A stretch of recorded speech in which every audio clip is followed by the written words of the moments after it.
Got the vacuum here. I did not vacuum for this video. Sorry, I'm having girlfriends over soon. Andrea Olson, the author of Go Diaper Free and the Tiny Potty Training book, and the owner of Go Diaper Free and Tiny Undies and all that. So she has 6 kids, 3 girls and 3 boys. This is what my notes say. So her girls were reliably dry by 15 months. And the boys were reliably dry by 17 months. It is her experience, her sample size, but there is really a huge range for everybody. One tip, if you have boys and you're going to do EC with boys or potty training, my recommendation, and this is a recommendation of Andrea as well, use the word penis, use the word vagina. The importance of language. We talk about the importance of language, right? So you're teaching your child a language, and the kind of correct terms can help them communicate back to you. You know, I wouldn't call it like Mr. Winky or anything like that. No, so I know that's the vacuum. So if you're unaware, boys tend to either pee straight out or straight down. So with boys, one recommendation that many Go Diaper Free mothers have shared is that if you have a boy, the easy catch of diaper changes can be pretty efficient, because you might get peed on during a diaper change anyway, right? Especially from the newborn age, you're gonna change them, the diaper's gonna be off anyway, and they might just pee when the diaper's off anyway, so you might as well try to catch it in the potty. One thing you can also do is you can like start to change them or take off their diaper as you're standing, and I'm pretty sure I have a video of myself doing this, because I would take my second son to the bathroom and I would start to kind of unbutton his onesie and then take off his diaper as I was standing. If you're just taking their diaper off and then immediately putting them on the potty, then smaller chance of pee going out of the potty. Let's talk about aiming. Funny enough, my postpartum brain, when I just had my second son, I read about aiming, but I think in my brain, I thought you just had to aim the whole child like a cannon. And I'm just like, I'm holding him in the EC position. I have the top hat potty out, but it's like further away from him. So it's like I'm literally trying to aim the stream, totally forgetting that part of that aiming, pushing, you use your finger and you push the penis down. And you can pretty much do that to like aim the stream wherever you like. So I'm gonna put some pictures that Andrea has from her website, really great examples of how to hold a boy for EC, including on the top hat potty. You hold your baby similar to how you would just hold a girl, but then you would just use your finger and then you would just like point the penis down and aim the stream to where you want it to go. Back against your chest and then supporting your baby by the thighs, and do it gently. So every boy is different in regards to like that moment or that sensation. So some boys might stop when you do that, and it could take them some time to get used to it. That could be their cue for them. It's like you could do that and then you point their penis down, and then that could be their cue. If you notice that you are pointing his penis down and he stops, try to like do as much as you can to kind of get everything set up before the moment, you know? So go to diaperfree.com/97. There are different images, different positions, but I'll also include them here too. So if you are using the top hat potty, it can be really helpful to, you're aiming the penis with your finger, but then you can also tilt the top hat potty, tilt it a little bit towards him, so that way it essentially catches it. Like if you're using the mini potty or just like a floor potty, scoot him back and lean him forward a little bit slightly. Another thing I also found helpful, like during the EC days and kind of early potty training days, my first son, when he would be on the toilet with a seat reducer, sometimes the stream would like hit the splash card and kind of go over. So to help that, I actually would take his shorts or take his pants all the way off. And that way his legs can like be a little bit further out, and then his stream will just go a little bit further down because his legs are a little bit wider on the potty. So that's another helpful tip as well. As far as signals, I mean, every baby's different in terms of what they do for signals. One thing I've kind of read is that it's common for boys to like shiver either before they go or as they're going. My first son, this is way before we knew more information about EC, but he would kind of like do a shiver and then kind of like look at us. And we're like, oh, you shivered. Like, what does that mean? And then we realized like, oh my gosh, this whole time he might have been peeing during those moments. So it's kind of like a shiver. And I think I've seen both my sons do that. Maybe towards the end of peeing, like in the potty, space out as they're going and then kind of shiver. I don't know why. But so another thing is called a peenie weenie. Is what we call in the Go Diaper Free community a peenie weenie. Essentially, it's just a little erection. It is common for baby boys to have an erection before they go pee. So you would think that filming like a 10 to 15 minute YouTube video wouldn't be that hard, that I could find like a solid uninterrupted 10 to 15 minutes. This is 3 hours later from earlier. It's like mom life, right? And I totally changed because it's 8:30 and it's sweatshirt time. Oh my gosh, the battery is dead. Of course it's dead.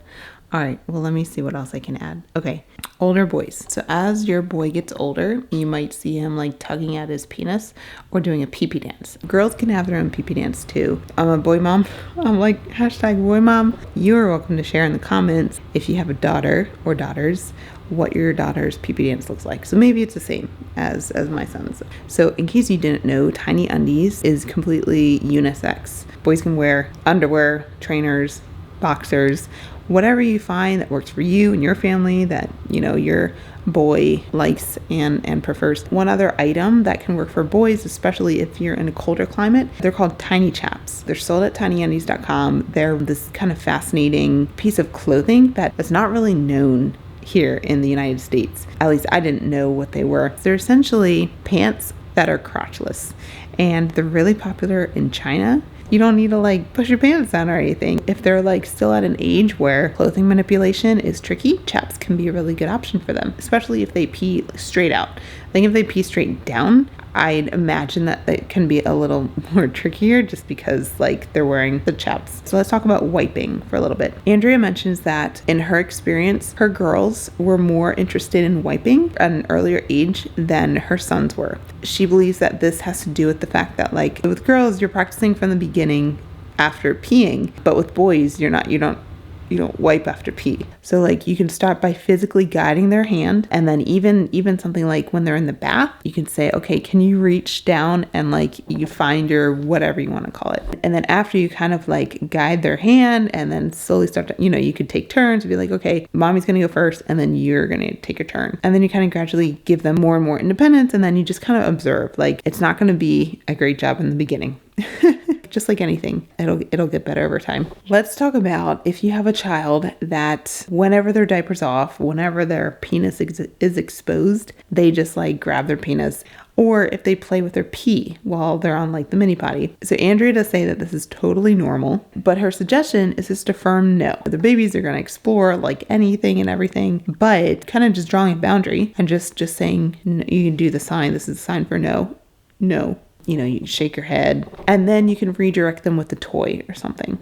And then she does reassure parents that it's a phase and it will pass just like anything. My arm was getting tired, so guys are at a new location again. And then another thing you can do if your child's on the mini potty and maybe like starting to play with the pee in there, been there, you can switch to seat reducer on the toilet. And that way it's like as soon as the pee like comes out of the stream, it just goes right in the toilet, and then their arms are not long enough when they're sitting on there to reach to play with the pee. Another thing regarding aiming, you have an older child and you want to teach him how to aim. There's a couple different things you can do to make it fun. I've tried the Cheerio. I think a lot of parents do that. So you can buy a cheap box of Cheerios or something, and then you throw one in the toilet, and then you have your son aim. It takes some practice. There's likely going to be pee on the floor, but you also teach him in that process to have like a basket of rags, and then if he gets some on the floor, then just encourage him to clean up. Okay, this is what happened in our experience. So I think my son got to, I don't know, maybe at like 2.5. My husband just brought up the idea of, hey, maybe we can have him switch to standing instead of sitting on the toilet for pee. I didn't care either way. I was like, sure,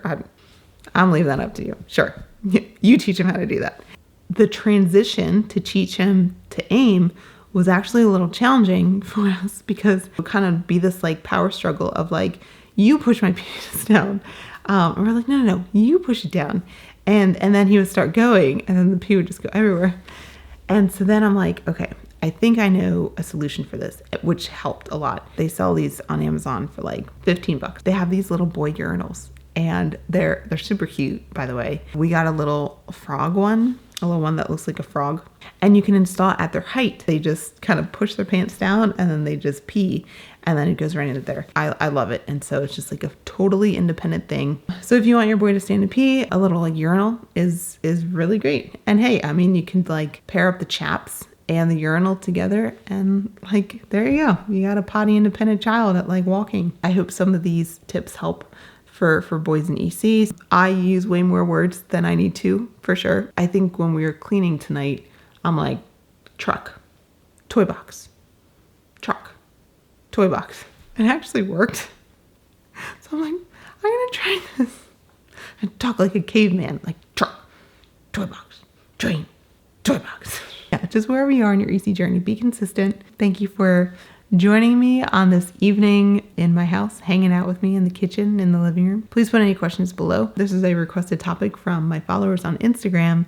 So if you're not following me on Instagram and you want to submit a topic that you want me to cover, head on over there and follow me. And I do weekly, like, hey, add your YouTube suggestion in, and I'll do a how-to video on it. Thank you for watching, and I will see you next time.